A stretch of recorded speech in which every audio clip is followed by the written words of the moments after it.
discuss a few more things based on my routine. Okay, so I'm taking a walk home, right? Also, I'm doing this because I'm aware that most people. I'm doing this because I'm aware that most people eventually see these videos much more later.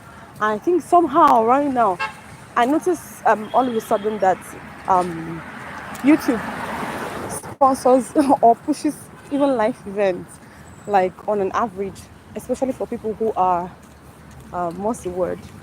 Samia, okay. Well done.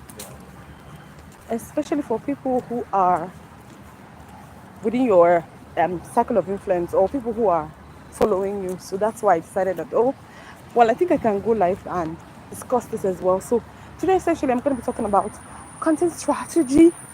So if you're joining me at any point in this life, all you have to do is to make sure that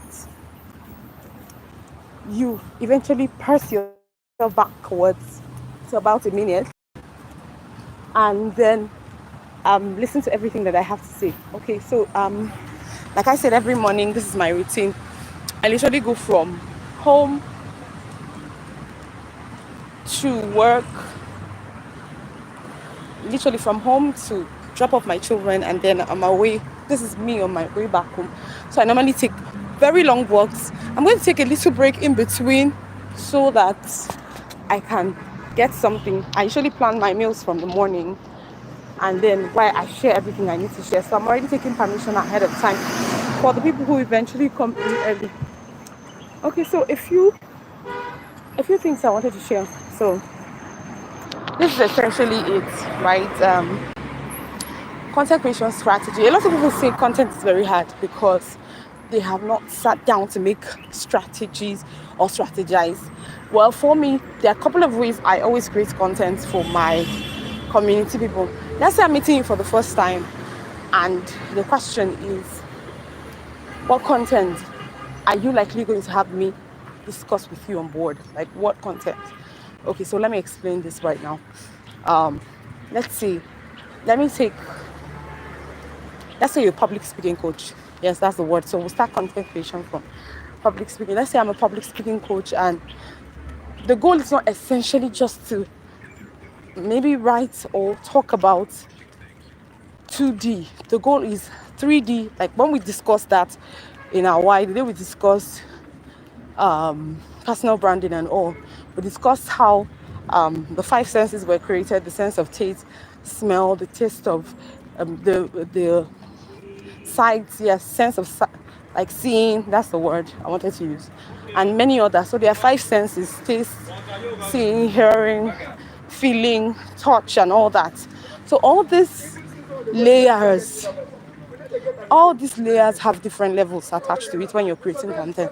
So the more you accommodate, you probably create some form of expansion to accommodate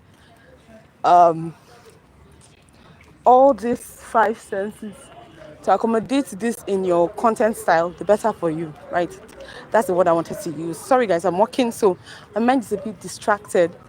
Okay, so this is it as well. I said the more you open up your content creation strategies to include your five senses, you're likely going to get it right. Like the more you include. So for some people, they start from probably just 2D writing. So it means that anybody who is going to read anything is from seeing. So the graphic designers and a few more other people are in that realm of affairs. So one of the things I've realized again is that from writing plain content, like just writing, content writing is good. But if you see a better graphic that for that, like what I would want to say is that there are lots of spectrum even in vision, like when paying attention to your sense of sight, there are actually more than just one spectrum. So the first one would be just you talking about you just seeing, so words just seeing. You notice that somebody who just probably posted just words will definitely not do as good as somebody who posted a graphic design. So graphic design improved your vision by 100%. And that's why most times most people's videos actually don't do well. Because one of the things we realize is that people don't move up the, what do they call it now? The spectrum under each sense of under each of the five senses. That's the word I wanted to use. So yes, so essentially you can actually just post anything, as in just posting anything, and it can just be seen, or you can just go up from just posting anything to just actually come up with a graphic design that explains what you wanted to write about. Then the next thing you can do is, okay, we move from just the 2D. 2D is just content writing, graphic designing, to 3D a bit. You move a little bit 3D. That's where your videos come in, right? When it comes to content creations like that, one thing you realize is that there's more memorabilia, like memorability, when you show people what you wanted to tell them. So you hear a lot of people say show, not tell. But me, every single time I do my videos, I always say show and tell. So when you're creating content, you have to show and tell. It's very, very important. Some people say show, don't tell. I don't believe that. Anyway, this part of my own principle as well. Okay, so I told you guys I was going somewhere. I've reached there. So I'll take a little break. I'll come back. On my way back home, I'll come back. Thank you so much, whoever came in. You can just pass from the beginning to see what my additions were. Okay, so I am back.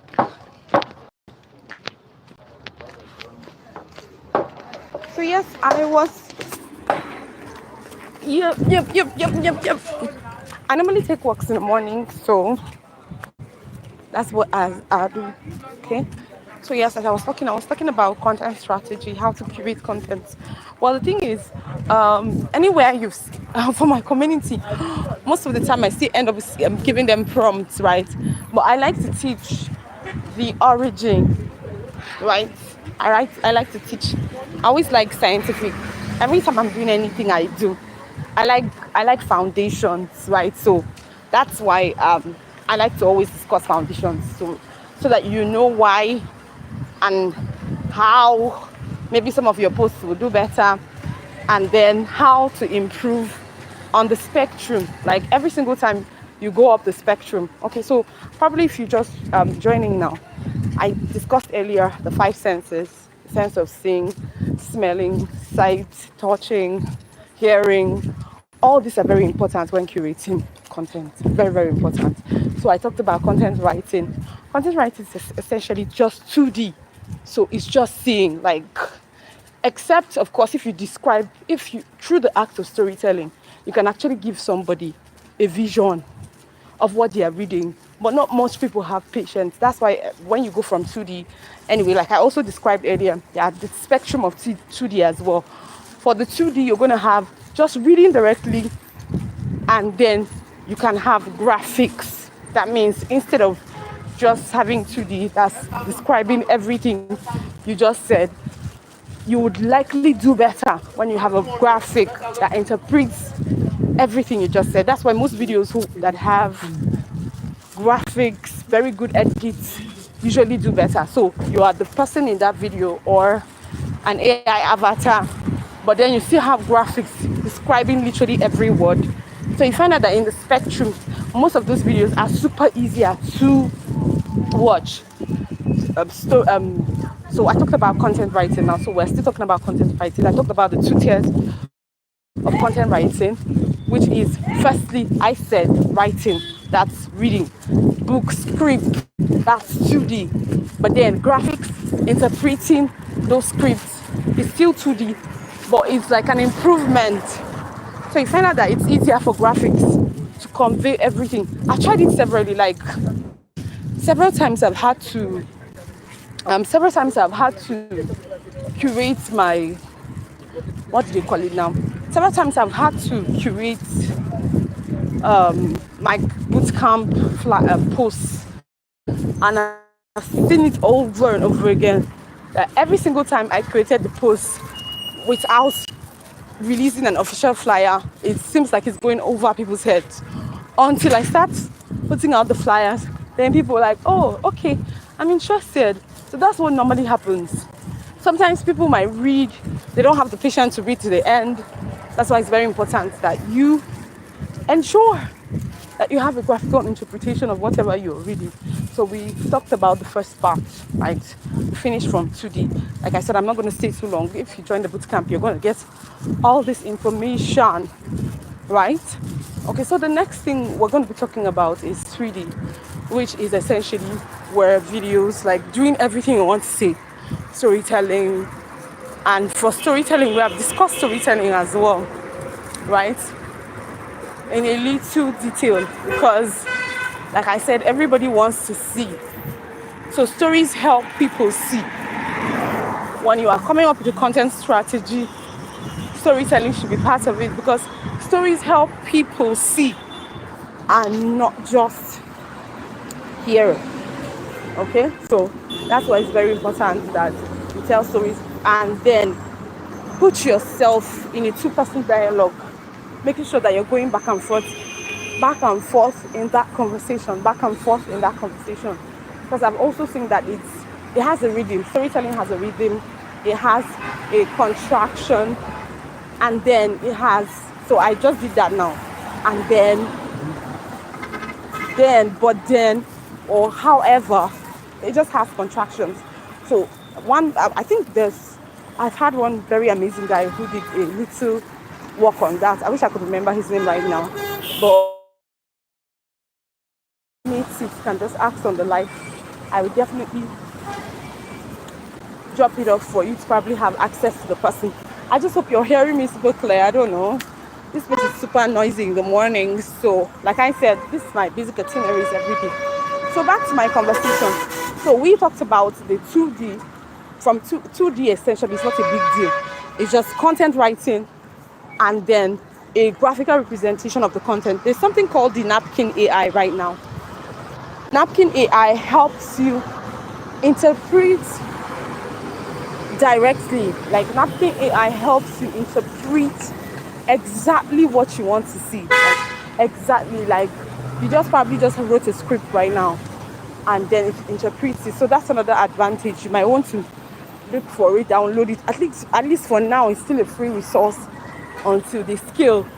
And I know they will scale pretty soon. So I'm even thinking that I would literally just have a bank of all possible, what do they call it? all possible infographics for myself before that ends. Okay, so sorry guys, the way I'm walking, I'm backing the lights. Don't worry, when I get to a place where the lights will be in front of me, I'll make it super excellent as well. So yes, I've talked about the 3D approach, right? Okay, yes, so I've moved up now. So we went from 2D. Okay, so give me a moment, let me cross over the road.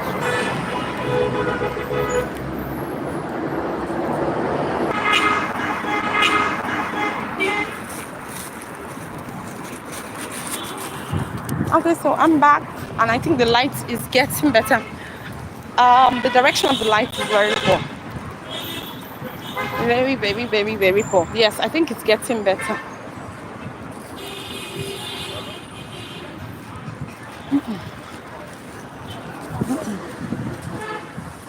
Okay, so this is what.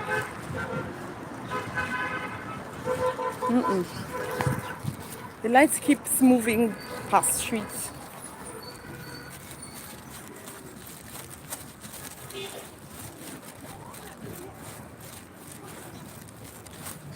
So yes, I even told myself I'm going to be coming out every morning by this time since I take a walk every day. Let me see how it goes. Okay, so we talked about the 2D content, which is scripts, like your script writing. Then we talked about graphical representation. So now said in the day and age of AI, there's something called the napkin AI.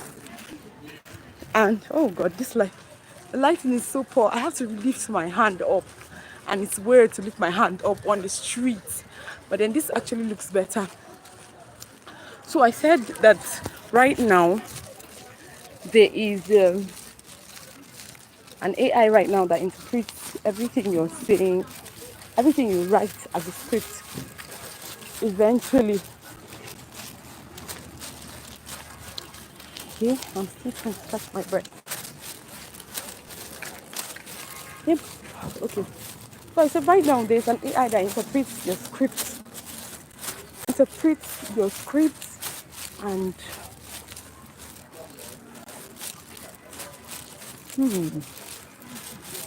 that interprets your scripts visually. Yeah. Oh my god, it's getting noisier. Let me just get home, guys. Okay. So I don't know. The lighting is so poor. Ah.